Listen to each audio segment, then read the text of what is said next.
garden air was heavy. Moonlight filtered through olive branches. Jesus prayed. His disciples slept, exhausted from the weight of the day. Suddenly torches flickered in the darkness. A mob approached, led by Judas. Their intent was clear. Betrayal hung thick in the air. Peter, always the protector, sprang into action. He drew his sword, fear and confusion fueling his actions. In a flash of steel, he struck out, aiming for the head of the high priest's servant, Malchus. The blow landed, severing Malchus's ear. Violence erupted in the stillness of the garden. The disciples gasped. Jesus, disturbed from his prayer, turned towards the commotion. He saw the fear in his disciples' eyes, the hatred in the mob's faces, and the pain etched on Malchus's face. With a gentle hand, he stopped Peter, silencing his fear-driven defense.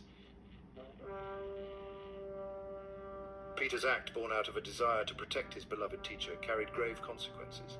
Roman law was clear and brutal. Assaulting a member of the high priest's household, especially with a weapon, could lead to imprisonment or even death. Peter, in his haste, had placed himself in mortal danger. The crowd was enraged. They had come to arrest Jesus, but now, fueled by the injury to one of their own, their anger burned hotter. Their cries for justice echoed in the garden. They were ready to mete out their own form of punishment. Peter, realizing the gravity of his actions, trembled. He had traded the safety of the shadows for the harsh glare of Roman justice. His impulsive act had backfired, putting not only himself but also Jesus and the other disciples in jeopardy. Fear, cold and sharp, gripped his heart.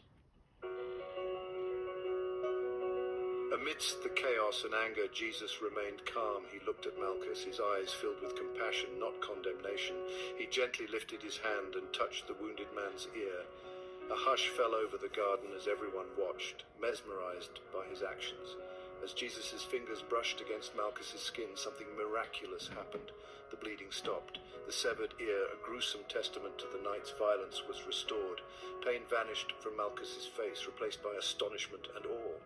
He reached up to touch his healed ear, disbelief etched in his eyes. The crowd, witnessing this impossible act, gasped. Their anger seemed to dissipate, replaced by a stunned silence. Even the soldiers, hardened by years of violence, stared in wonder. Jesus had, with a touch, healed not only a physical wound, but also the raw emotions that threatened to boil over. In that single act of healing, Jesus taught a profound lesson. He demonstrated that violence begets only more violence. He showed that, even in the face of aggression, love and compassion are the most powerful weapons. By healing Malchus, Jesus disarmed the mob, literally and figuratively. Peter, witnessing his master's actions, felt a wave of shame wash over him. He realized the folly of his violent act. He understood that true strength lay not in the sword, but in the unwavering love that Jesus embodied. It was a lesson that would stay with him forever. The events in Gethsemane that night serve as a timeless reminder for us all. They remind us to choose love over hate, forgiveness over revenge, and peace over violence. They remind us that even in the darkest of times, the power of compassion can heal even the deepest wounds.